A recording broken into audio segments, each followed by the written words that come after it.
Hello guys! Kumusta po kayong lahat?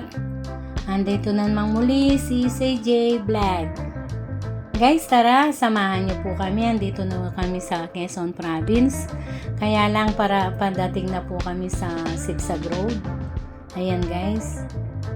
Ito guys yung sinasabi nilang bitukang manok, yung old Sigsag Road yata ito. Ayan guys, ang daming mga puno. Puno na lang nakikita mo dyan. Ayan. Pero sa gilid na yan guys, mga tindahan yan. Mga prutas. Ang dami mga prutas na tinitinda dyan. Ayan. At sa gilid. And then, pagpapunta na doon, puro mga halaman yan. Ayan po ang sigsag ng Quezon Province na luma. Ayan siya.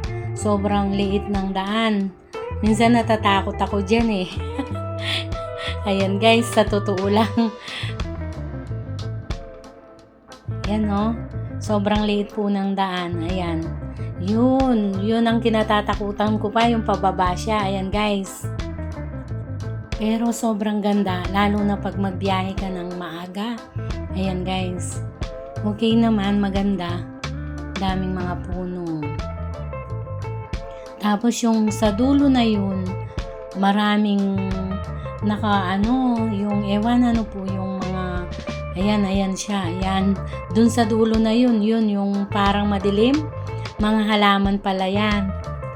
Doon, ayan, puro po mga halaman yan. Pero okay talaga, ang ganda ng view, ayan guys. Samahan nyo po kami hanggang sa dulo. Thank you for watching. Sana po mag-enjoy kayo guys.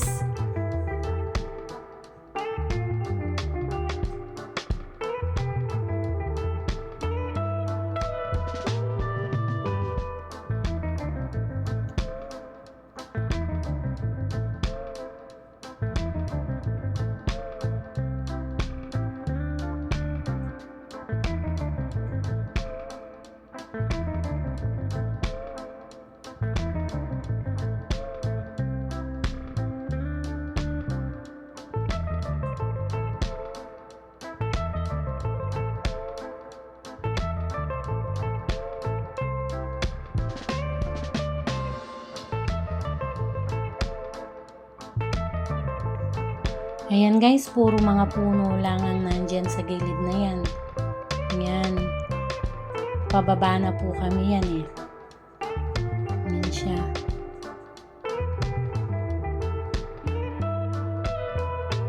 Halos puno po sila oh.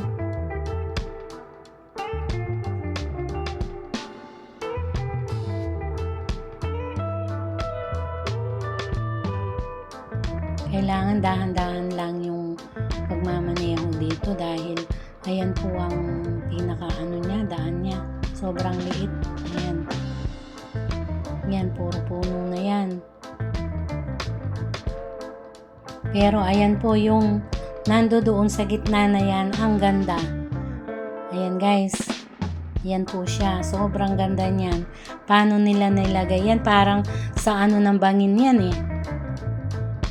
Ayan po siya oh, ang ganda niya. Ayan guys. Oh, sobrang ganda ng view dito.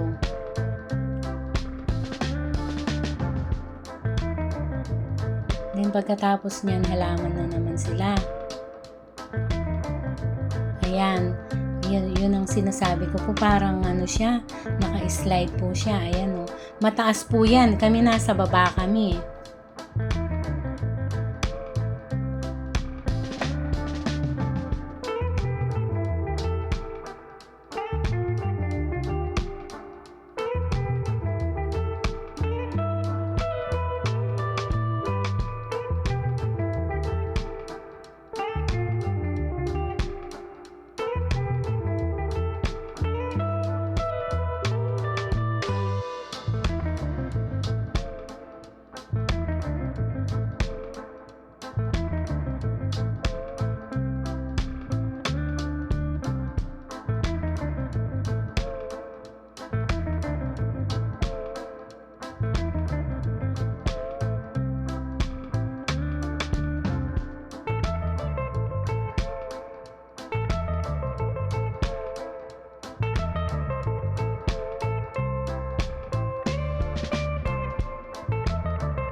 Guys, hanggang dito na lang po muna ang video natin. Maraming salamat po sa inyong lahat sa panonood at sa mga suporta nyo, mga subscriber ko, nagbi-views, nagla-like, nagko-comment, silent viewers.